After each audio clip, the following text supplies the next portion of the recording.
I'm going real casual today in my attire, but I realize that you can't see the full impact of the shirt unless I get up here. Yeah, I hate golf. I hate golf. Nice shot. I love golf. If you play golf, you know the accurate irony of my T-shirt today. Well, I've been talking about husbands, about and to husbands from First Peter chapter 3, just the whole verse of verse 7 is a fairly long sentence. Husbands, in the same way, be considerate as you live with your wives, and treat them with respect as the weaker partner and as heirs with you of the gracious gift of life, so that nothing will hinder your prayers. It's a complex statement, and we've been kind of pulling it apart.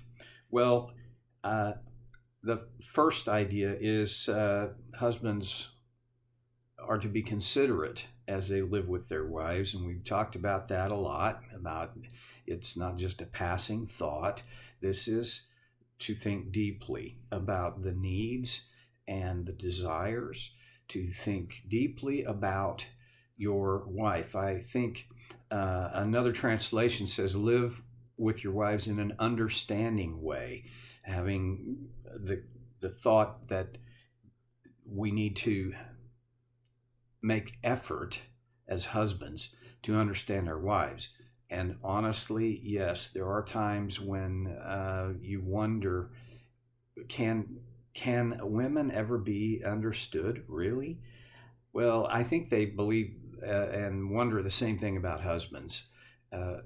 So we're kind of at a standoff on that.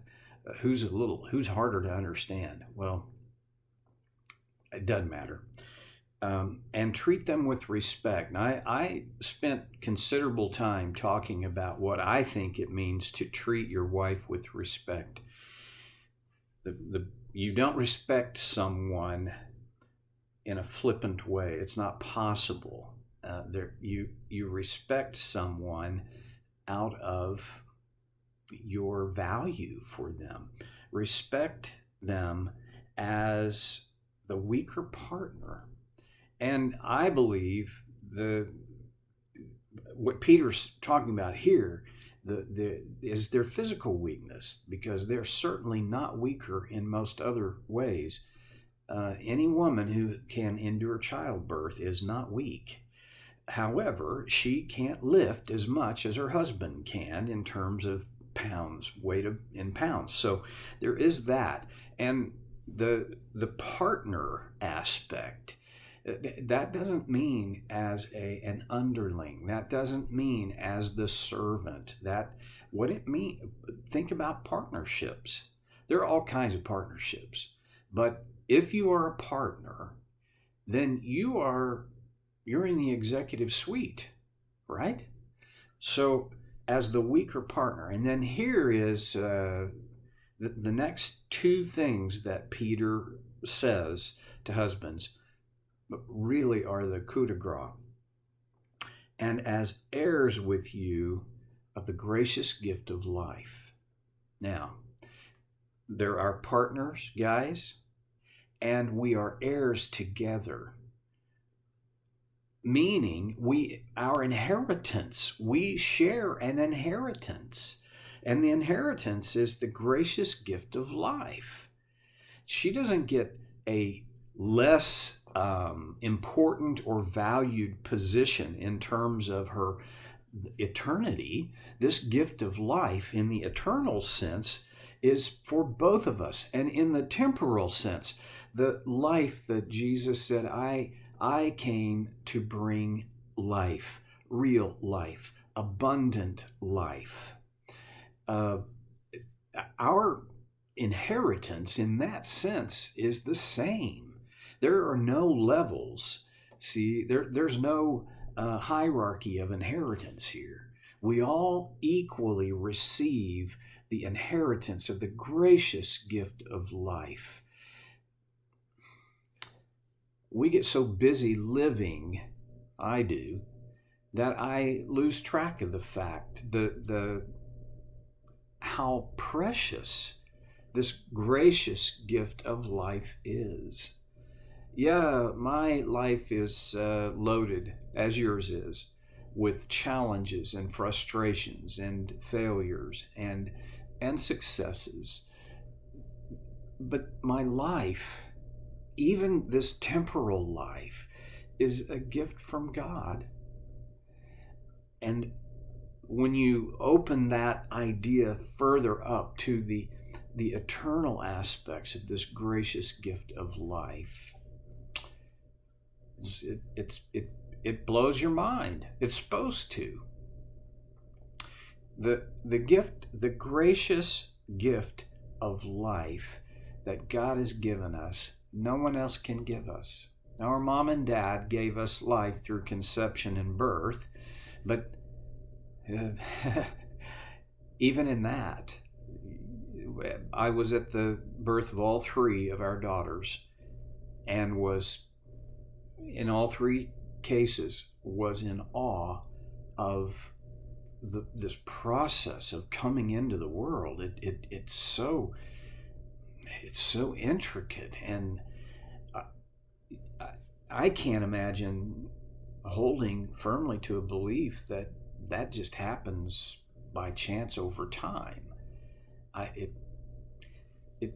There has to be an intelligence behind all of that. Well, now, beyond the physical, it is possible to be alive and not alive, to be part of the walking dead, where I am alive, but my life lacks life. Isn't that possible? I don't know if you've ever had those times, but I have. And I have worked with lots of people who their feeling was, their thought was, they're alive, but they're not alive. Their life is shallow and empty. And one of the gifts that God gives us, our inheritance from Him, is a life that is no longer shallow, is no longer meaningless, but is a life that has meaning, and a life from which we get to contribute to the lives of others. Treat them with respect as the weaker partner and as heirs with you of the gracious gift of life. And then he goes on, why would you do this? So that nothing will hinder your prayers. Evidently, there is at least one thing that will hinder our prayers, and that is a disregard for our wife. Just the process is not complex, but we have to think through. First of all, be considerate as you live with your wife. Be thoughtful, live in an understanding way.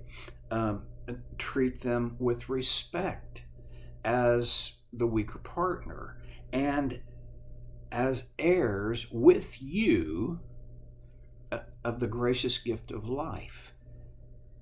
Because if you don't do those things, your prayers will be hindered.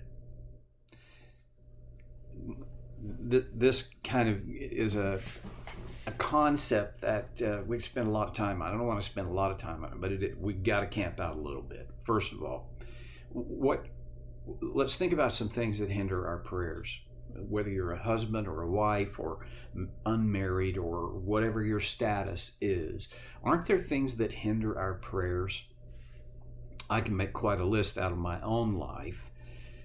Sometimes I don't make time.